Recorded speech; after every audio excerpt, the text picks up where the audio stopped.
Good afternoon, everyone. Welcome to Marketing Live for Tuesday. What day is it today, Jay? We were talking about graduation. It is Friday. I know it's Friday. It is Friday. I've never done I don't think I've done a Friday episode. Friday and end of the month of May 31st, 2019. I'm your host, Rob Zinkin. I serve as Associate Vice President for Marketing at Indiana University. And today on Marketing Live, delighted to have Jay Baer join us to discuss talk triggers, operational differentiators that compel word of mouth. First, a reminder that Marketing Live is part of the Higher Ed Live network. Our episodes offer you direct access to the best and brightest minds in education and beyond. You can be part of our live broadcast today. Hop on in on the discussion, use the hashtag HigherEdLive on Twitter, and pose any questions that you may have for Jay during the course of today's broadcast, which today is powered by Platform Q Education's Conduit Online Engagement Platform. Learn how to integrate continuous online engagement into your marketing and enrollment plans using Conduit. Visit platformqedu.com. All Higher Ed Live episodes are free and easy to access in the video archives at higheredlive.com, or you can take Higher Ed Live with you on the go by subscribing to the podcast wherever you get your podcasts. Higher Ed Live is produced by M. Stoner, a digital-first agency committed to tailored solutions that drive real results. And M. Stoner has made all of their on-demand courses, advanced marketing for higher education websites, digital marketing for higher education, and digital storytelling for higher education. All of those are available in a 3-course bundle. You can access M. Stoner's top-rated on-demand courses for less than the cost of one industry conference registration and travel. Your entire team can access all 23 sessions for a year long with unlimited access. That's a robust 19 hours of professional development. Your team will walk away with concrete strategies and tips to improve your web, marketing, and digital storytelling efforts immediately. Offer expires July 8th, and we'll be tweeting out a link shortly with more information. So once again, delighted to have Jay Baer and welcome him to Marketing Live. Jay is a Hall of Fame speaker, Hall of Fame MC, New York Times bestselling author of 6 books, internet pioneer, 7th-generation entrepreneur, and the founder of 5 multi-million-dollar companies. He's president of Convince and Convert, a consulting firm that provides word-of-mouth, digital marketing, and customer experience advice and counsel to some of the world's most important brands. Jay, great to see you. It is a beautiful day in wonderful Bloomington, Indiana. Thanks so much, Rob. We both happen to be in Bloomington. We're fortunate to do some work for the good folks at Indiana University. So great to talk to you. Great to be here as well with everybody on Marketing Live. Well, the quintessential town of Bloomington, Indiana, where we happen to both have sons graduating from the same high school tomorrow. So congratulations to him and to your family. Are we getting together for Bloody Marys before the thing? Like we gotta figure that out. Yeah, it's a big day. Maybe before and after. Yeah, a big day. Well, I know you have a daughter in college, so it was not your first rodeo, but it was for me. And I'd love to start there and get your impressions of higher ed marketing going through the college search process and experiencing it firsthand. And what were some of your high-level takeaways? It's really interesting. I talk about this a lot in our meetings with my strategy team. We do a little bit of work in higher ed, more and more all the time. We do stuff with IU and a couple of Arizona schools and Oregon State and several. We probably do 5 or 6 higher ed clients now. And my observation is that it's inconsistent, I guess would be the way I would describe it. There's definitely points of light, right? There are things that I experienced in sort of college tours and recruitment and those things. I'm like, you know what, that's a really good idea and it's well executed. I'll give you an example. At one point, my daughter indicated some interest in Creighton University. And they sent her this really interesting direct mail piece. It was essentially like a fold-out checklist, almost like a flip chart book, almost like a reporter's notebook from back in the day. And it was printed to have a bunch of different columns, like academic programs, location, campus, dorms, food. And the premise, the gambit would be that you would take this with you to all of your college tours and use it as sort of a comparison chart to say this school versus that school, because they do all kind of start to blend together sometimes at scale. And I just thought that was a really interesting sort of useful marketing approach that I hadn't seen anywhere else. And some folks are better online than others. Some folks are better in social than others. But I would say in general, a lot of what is happening out there is fairly perfunctory. And I think the other challenge, and this is not unique to higher ed, is that in many cases, we are trying to interact with students and their parents in 2019, soon to be 2020, but we're using really a 2014 playbook. And that the effectiveness of that is starting to diverge a little bit. The media habits, especially of the kids, is a lot different than the media habits of you and I and our colleagues and cohorts in higher ed and in marketing in general. Yeah, that's really interesting. I thought it was fascinating. It struck me that there were times perhaps where the communications were maybe too tied to the enrollment funnel, where I felt like we had demonstrated interest or had shown interest. Maybe we had not applied yet, but I expected them to know us better than maybe they did. We would be invited to the same event we already attended. And certainly once an application went in, that was a clear sign of interest, and then we might get some more personalization. But that decision-making process is happening well before we submit that, or he submits that application. Yeah, and certainly you've got some data centrism issues there that are fairly legendary in higher ed, right? A lot of times you don't have everybody involved working out of the same database, or it's hard to pull reports, and some of the things that we take for granted with corporate clients, the ability to mine data and do web personalization or email personalization. I think a lot of folks in higher ed understand the importance of those dynamics and want to get there, but it's just a bit of a procedural slog inside the organization to get everybody aligned in that direction. Many of the marketers that I deal with in higher ed are very, very good and very, very smart, and would like to do more than they are really able to do day to day. And they are hamstrung in some way, either by organizational structure or by use and manage data and AI and machine learning in the way that their corporate colleagues can. So I think it is both a time of great opportunity for higher ed marketers, and also in some cases a time of great frustration. Mm-hmm. Well, as you mentioned, Jay, you do a ton of work across the higher ed space, and I've heard you use the phrase of vanilla university marketing. And in addition to some of those constraints organizationally, why do you think it's so hard for colleges and universities to differentiate, to try to stand out when there are opportunities to do so? I think there's probably many reasons, but two that I would point to most consistently would be, especially for large organizations, your state universities and similar.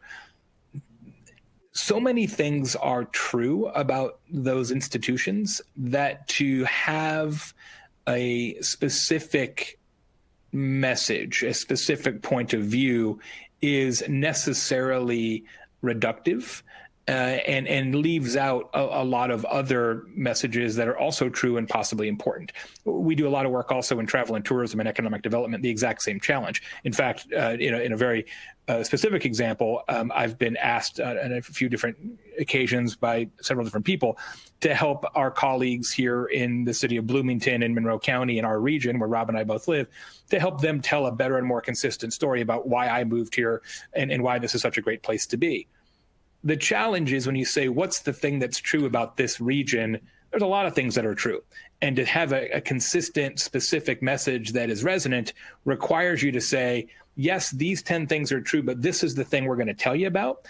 And that means that 9 other people's feelings are hurt. And that happens in higher ed a lot too, right? I think we know as marketers, if you set aside the higher ed part, you think about marketing, a specific message told well and told often is going to work better than a bunch of messages told in a bunch of different ways, inconsistently and sort of randomly. So I guess to answer this question tighter, there's a lot of random acts of content and random acts of messaging in higher ed, partially because it's such a far-flung enterprise that all those messages are true.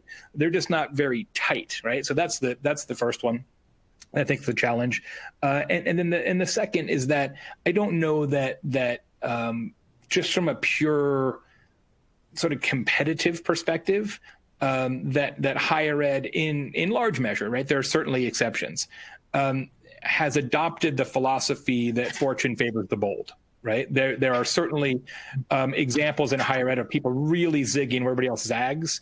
And I think in many cases reaping the rewards of that. But that requires a level of risk tolerance, frankly, that most higher ed organizations just have not historically embraced. Mm-hmm. Yeah, I think you hit it with both of those points. And the first one in particular resonates. We have a specific portion of our strategic plan, for example, that says something to the effect of great universities are great because they do a great many things. And that is exactly the case. Absolutely. Totally true. But that is the enemy of great communications. Yep. Makes it very hard to be specific and be specific consistently. So, well, so much that I want to get into. And before we do, Jay, I do want to ask, and I know I just touched the surface, scratched the surface in terms of your many accolades, but want to go beyond your bio and ask you a little bit about your professional journey. And if there's something along the way that has perhaps had a lasting impact on your career and your work. I think what's been really transformative for me is that I have been involved in digital marketing since there really was such a thing, right? I got involved in online marketing in 1993 when domain names were still free, and have been involved ever since. And so every sort of cycle of interest, right? Websites, email, mobile, social, search, et cetera, display. I've been there for all of those. And so I feel like I've seen this movie before over and over. And I think that helps us be effective consultants because we don't really care about the technology. We just care about solving problems with whatever the right technology is today. And then before I got involved in digital marketing, I had a lot of different roles in what we would now consider to be traditional marketing, right? I started in public relations, and then I was a direct mail specialist, and I did a bunch of work in radio and television and print. And so I feel like I've kind of got a bingo card where I've sort of done my time in almost all of the different disciplines, which allows, I think, me and our team to kind of to make some connections that can be really, really important and useful. So I wouldn't trade it for the world. But those early days, you hear the stories about sleeping on the floor to reboot the server and all that. Like, that's all true. Like that all that kind of stuff happened. I don't know if you know the story, Rob. I've told it on stage that domain names were literally free. And my partners and I, in my very first company in Arizona, I'm from Arizona originally, we sold the domain name Budweiser.com to Anheuser-Busch Brewing this is in 1993, for 50 cases of beer. And we genuinely thought that we got like a super good deal, right? Because, back then, I mean, we paid nothing for it. And, it was so long ago, like nobody even wanted to have a website. Like Budweiser didn't have a website. They bought the domain name from us and started their first website ever. So it's a long way from there to here. I'll tell you that. Indeed. Yes, you could have gone far more than that, and perhaps stocked up all the way to the graduation party, 29. Had I known. Well, I mentioned your best-selling books. The latest being, of course, Talk Triggers: The Complete Guide to Creating Customers with Word of Mouth. So, wanted to start with some of the basics, and first of all, word of mouth, which I think, going back to our higher ed organization, I think is really interesting in that we have social media managers and email marketers and all of that. And yes, we want to impact word of mouth, but we probably don't give it the attention it deserves. And wanted to hear your take on the importance of word of mouth and why perhaps it is often overlooked. It is incredibly overlooked, and not just in higher ed, in all industries. There's data that show that word of mouth from friends and colleagues is either the first or second largest determining factor in applications for enrollment. On the corporate side, 50% of all purchases are influenced by word of mouth. In business to business, it's 91% of all purchases are influenced by word of mouth. Nobody buys anything in business to business without checking first with somebody who's already a customer or hearing about it, what have you. And you start to think about those numbers, and then you think about, well, how much time and effort are we putting into this? And the answer is, frankly, almost none. The research that we've done indicates that fewer than 1% of organizations have a defined word of mouth strategy. Now, that's a real puzzle because, as you said, Rob, we got a content strategy, got a social strategy, got a PR strategy, got a crisis strategy, you got a lot of strategies. But the one strategy you don't have is a word of mouth strategy. And it's because both in higher ed and in the corporate world, we just sort of take it for granted, right? It's a very laissez-faire approach. We just figure, well, look, if we do our job okay and we run a competent organization, students and potential students, their parents, other stakeholders, they're going to notice that and they're going to talk about it. But that's not actually the way human beings behave, not in the real world. We are wired physiologically to ignore things that are average and ignore things that we expect and discuss things that are different, that vary somehow from the pattern that we've already anticipated. Like, I don't know, everybody tuning in, I probably know some of you, but I know this, nobody involved in this program has ever said, hey, let me tell you about this perfectly adequate experience I just had.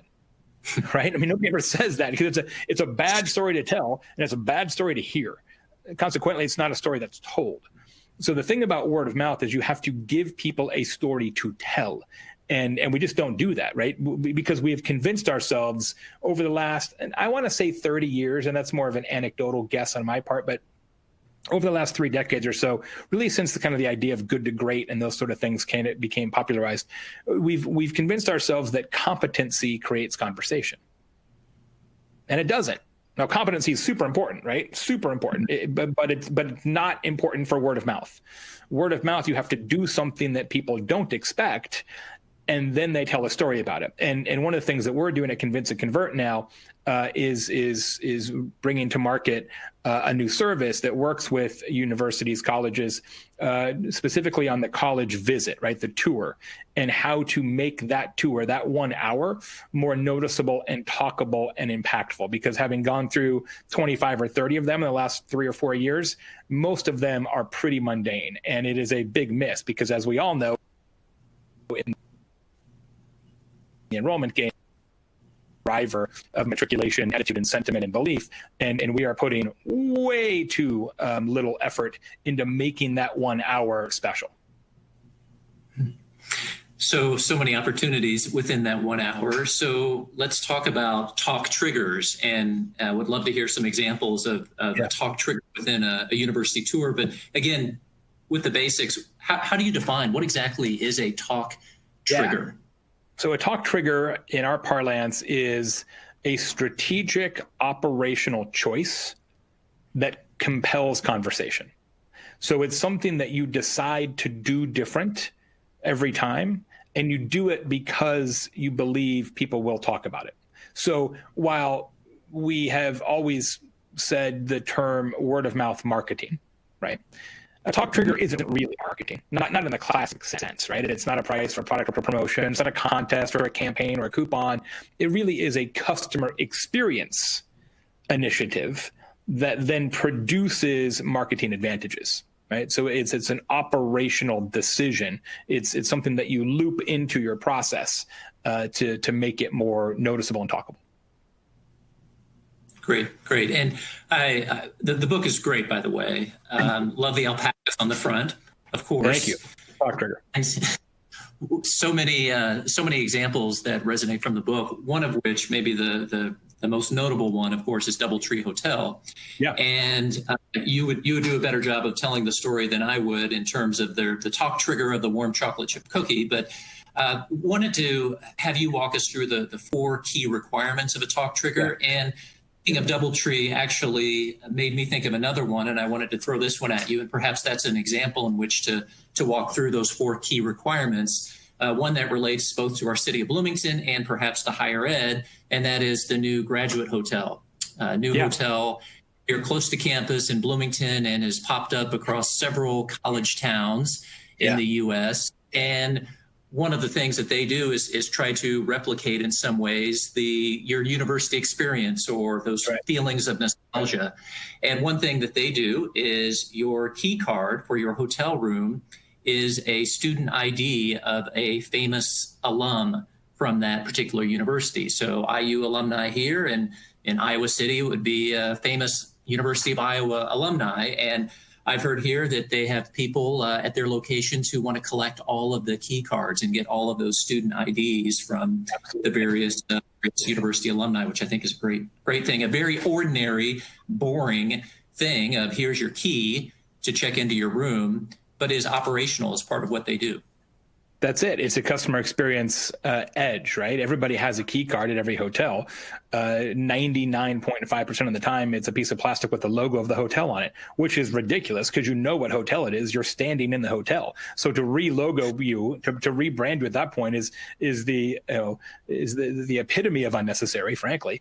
But the Graduate, which is in 13 college towns now, there's 7 more under construction in each hotel. The design, the colors, everything about the hotel is an homage to that university, and each one they have a different set of key cards for guests that are famous alums. So University of Georgia location in Athens, Dominique Wilkins, NBA great, former enrollee there, is one of the key cards. Ernie Johnson, who's the host of NBA on TNT, also a Georgia Bulldog, he's one of the key cards, right? So it's like this shtick. And like you said, people collect them and talk about them and take pictures of them. It's Instagram catnip, all these things, as opposed to what do you do when you get a key card? You throw it away, right?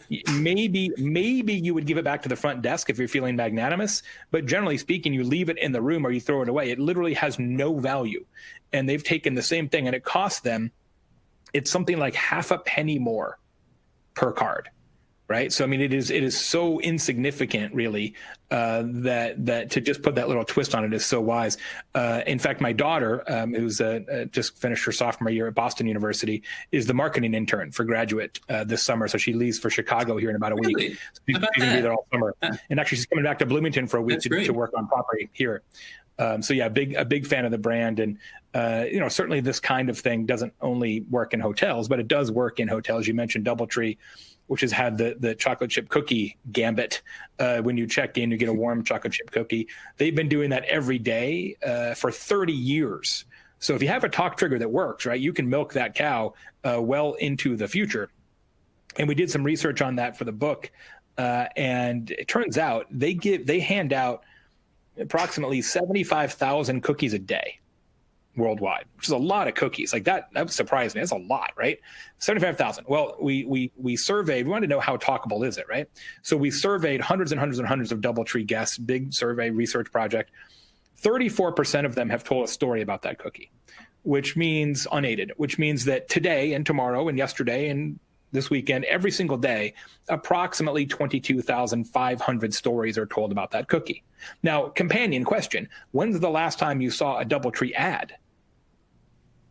I mean, not very often, right? Not very often, because the cookie is the ad and the guests are the sales and marketing team. And ultimately, isn't that what we're trying to do? The best way to grow any organization, company, volunteer group, university, college, any organization, the best way to grow any organization is for the customers and participants in that organization to grow it for you. And that's why word of mouth is so important. And that's why talk triggers are so critical, because it allows you, in fact, forces you to do word of mouth on purpose instead of what everybody does, which is word of mouth on accident, which ain't going to work that great. Right? Mm-hmm. So I'll tell you about the 4 things. So each talk trigger has to have 4 things. Has to be remarkable, in the true sense of that word, worthy of remark, a story worth telling. It has to be repeatable, meaning that everybody gets access to it, right? Which is in contrast to sort of the contemporary marketing idea of surprise and delight, where you take one customer in one circumstance and you do something really crazy for them and you hope that they'll share it. And that can work, but that's not really a strategy. That's kind of a lottery ticket. I'm not about going viral. Like, I'm a strategist, right? That's what we do. We come up with things that we know are going to work every day, week, month, quarter, year. I'm not about, the Big Bang Theory. Let's rent an elephant and hope for the best. That's not what we do. So repeatable. And how that works in context is that everybody who goes to the graduate gets these cool room keys. It's not just if you're in the membership program or if it's your first time there or if you book a suite, like everybody gets it, right? Because you want to maximize the talkability. Repeatable. Third one is it should be reasonable, right? So it doesn't have to be giant. In fact, one of the mistakes we make among people who want to be good at word of mouth is we think that the only way we can create conversation is to shock and awe people, to say, okay, we're going to have a contest and you could win a new car or whatever. And that actually doesn't work as well as we think it does, because when the customer experience or the moment, if you will, is too grand, it actually creates suspicion, not conversation. So you don't want it to be too big. I mean, DoubleTree is a great example. They've been killing it with word of mouth for 30 years.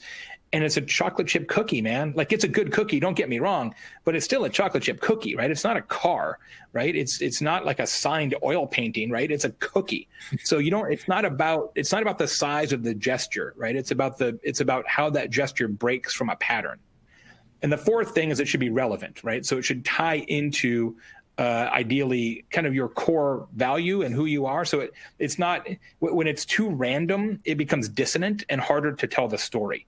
It needs to actually make sense. So I'll give you a practical example how this works. When we create talk triggers for clients, both higher ed and corporate, one of the things we do is that my kids are older, as we discussed, but a lot of people on my team have kids that are sort of in between that 8 and 11, 8, 12 range, which is perfect. So we'll come up with an idea for a client and we'll take one of these kids and we'll tell them the story.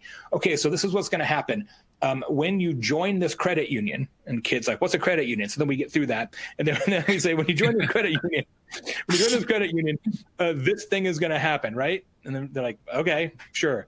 And then 2 days later, we call the kid back and say, hey, remember that story I told you about what happens when you join the credit union? What was that story?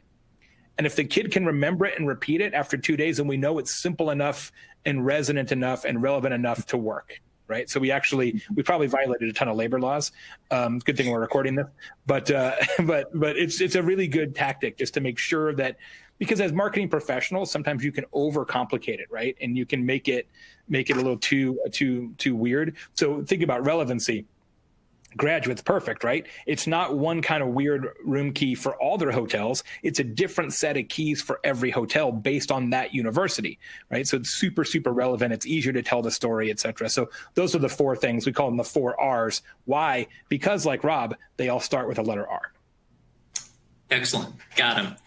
So universities, what are some effective talk triggers that you have seen work at colleges and universities? You mentioned the university tour, so whether it's related to that or perhaps something else. Yeah.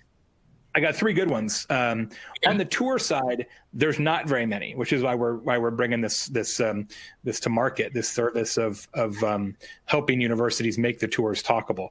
But the one that I like a lot, which I'm not in any way responsible for, I'm just a devotee of, is from the University of Louisville, which is not too far from here, or Louisville, as you're supposed to say it.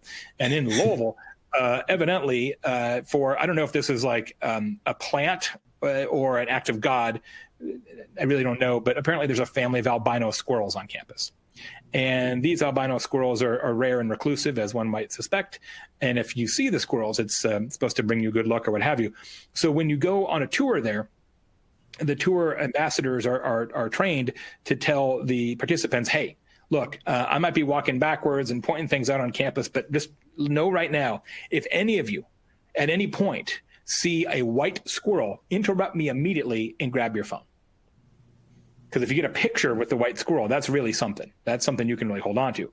Well, then if somebody does see the white squirrel and they have a picture of it, when they come back to the visitor center, they show their phone to the receptionist, what have you, and they get a special T-shirt that says, University of Louisville, I saw the white squirrel, right? Which is great. Now it's a story. Whether you saw one or not is almost immaterial, because you're going to tell the story that, hey, we had this chance, we had this opportunity to see this white squirrel, and geez, it's really cool, right? So I like that one a lot, right? It's simple, it's repeatable, all the ambassadors can do it. You don't need to be an amazing storyteller to pull the trigger on it. It's really, really good. I like that one a lot. Great. Well, as if I'm a higher ed marketer tuning in today, thinking about what are the myriad of opportunities for talk triggers at my school, how might I go about trying to come up with something that might be really applicable to what we do, and where would we even begin? Yeah, I think the best place to come up with this is to actually talk to students who are on the tour, right? And this is how we do it. We interview, we participate in the tours just as an observer and say, hey, is there anything that we thought was pretty interesting and noteworthy that just wasn't commented on by the ambassadors, and why is that, and what are the other stories?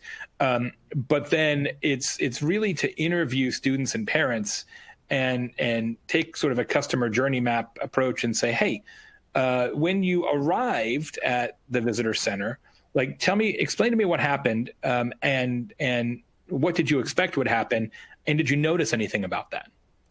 And then when you were assigned a guide, or maybe there was an introductory presentation, as is often the case, what did you expect then? And then when you went on the tour, what did you expect? And then when you went through this particular portion of the tour, you went and saw the dining hall, what did you expect? At the conclusion of the tour, what did you expect? You know, and so what we're trying to do, Rob, is create what we would call in the corporate world a customer expectations matrix that lies on top of a customer journey map. And the reason that's so important is that you have to, if you know what people expect to happen, you by definition know what they don't expect to happen. And the talk trigger, the gold in the river, always lies in the place that they don't expect it. If they expect it, it by definition is less talkable, right? So we have to understand, what do they expect? And that's not a thing that you can sit in your conference room and brainstorm.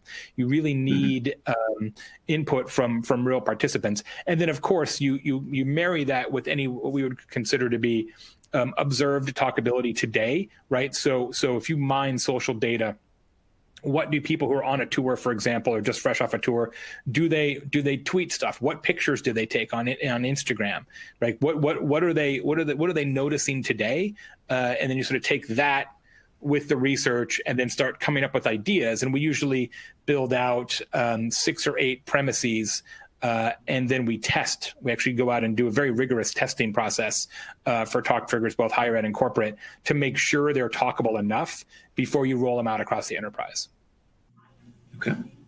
Yeah, well, the point about expectations really resonated. That was a light bulb moment for me, because I think perhaps as we get close to our students or whoever we're trying to reach, influence, or move to action, we want to know what they think, or we ask, what would you do, or what would you like, what do you need? But the question about what did you expect, I think is such a valuable way to really get at the heart of where those opportunities are.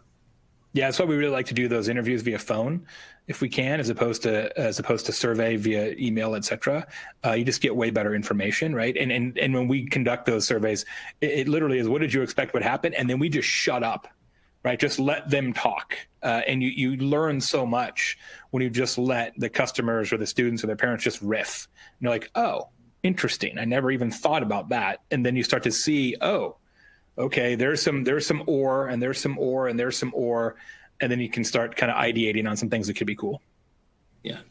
Well, I don't want you to leave any higher ed examples in your back pocket. You mentioned University of Louisville. Did you have a couple others you wanted to share? Yeah, I got 2 others that are not tour related. One that I know because I did one of my Talk Trigger show episodes on it. Actually, 2 on my show, from Arizona State University. Also, one of our clients. My brother is a graduate of ASU, and so are a number of people on my team. They, for their basketball team, men's basketball program, have what's called the curtain of distraction. They have a real challenge historically with attendance at basketball games, because of course Phoenix is a 4 pro sports town, all kinds of golf tournaments too, and 2 NASCAR races. And I mean, there's a lot going on there, probably too many things for the size of the market. So Arizona State's always had trouble. And so they developed this talk trigger called the curtain of distraction, whereby their student section has literally a big curtain that is stationed underneath the opponent's basket in the second half of basketball games.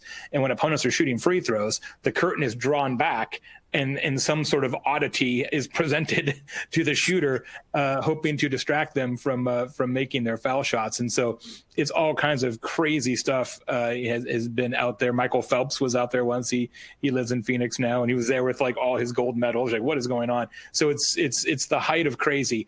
And Harvard did a study on it, which I thought was great, and found that there is like a 1 point a game or 1.5 points a game impact on opponent scoring because of the curtain of distraction. But more importantly, for our discussions today, attendance at their games is up massively, and it's been a huge hit. Great. And my other one that I love is from a very small art school in Japan called Kanazawa College. Kanazawa College does graduation, as everybody does, right? And most college graduations are, it's fine. You get a speaker that you don't really care about probably. And then, you call the names and people walk. And sometimes, they throw their hats in the air or whatever. You hope it doesn't rain. It's fine. It's fine. I certainly wouldn't put it in the talkability category from what I've observed in most places, but it's fine. But, look, it's an art school and it's Japan. So, and it's relatively small school. So that helps pull this off, but I still love their courage. The deal is at Kanazawa College, you can do whatever you want for graduation. You can dress however you want. And it's essentially like a costume contest. And because it's an art school, people are like taken this to its logical extremes, right? There was a guy dressed up as like a 12-foot high cello, right? And so you imagine like you're walking to get your diploma and you're like this giant cello on stage. It is truly spectacular. And the media coverage of their graduation ceremony, unbelievable. Like millions and millions and millions and millions and millions and millions of impressions from just the earned media around it. So look, the reality is that at some point talk triggers require a dose of courage, and they certainly have it in spades. Excellent. Well, the point about getting close to your customers, also want to ask, and I know there are multiple steps in terms of creating a talk trigger, but of those, I know we can't go through all of them necessarily, but are there any that you think might apply especially well to the higher ed space?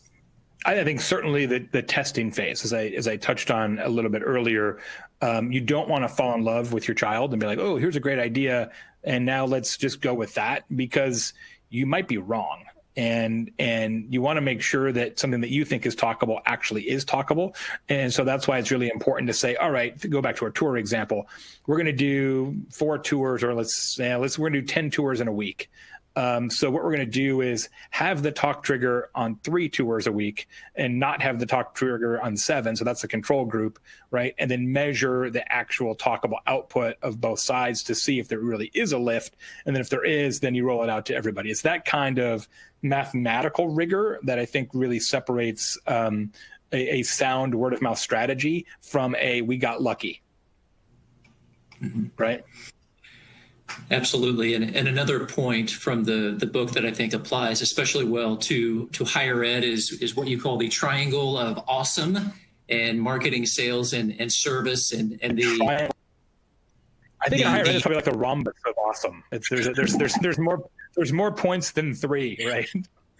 There are so many. In corporate, we say it's like marketing, sales, and service, right? Or marketing, sales, and ops is the triangle of awesome, which is the different groups that have to come together to make a talk trigger a reality. Because again, we talked about this, right? It's really a customer experience and operational construct.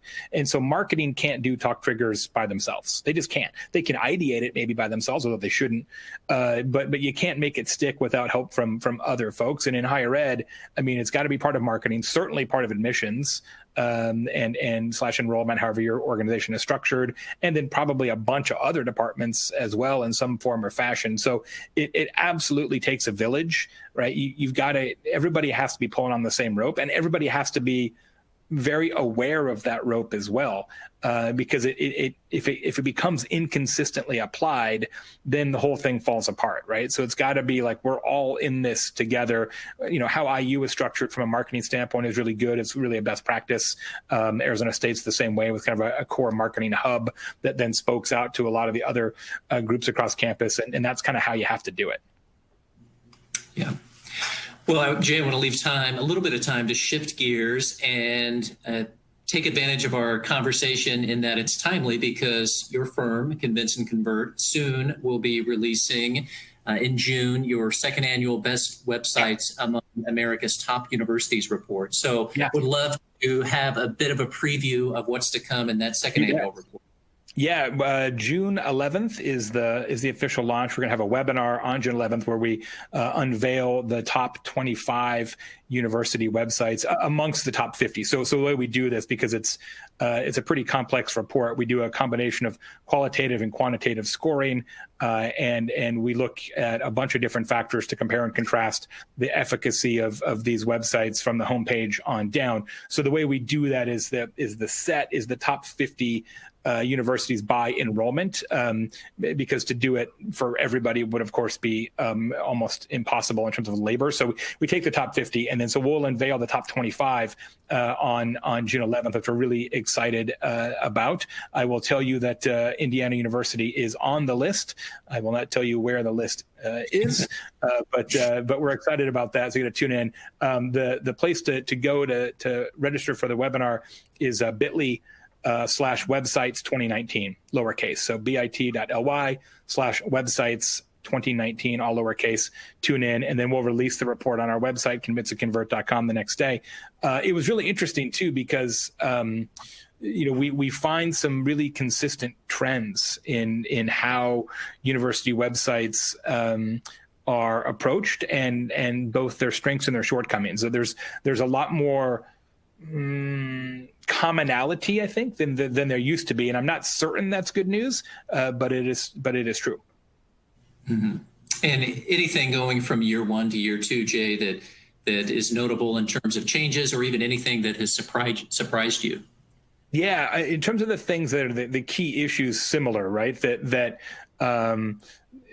navigation and sort of how that navigation is handled and addressed is still massively important, and there's some great best practices in the report on how to do that well.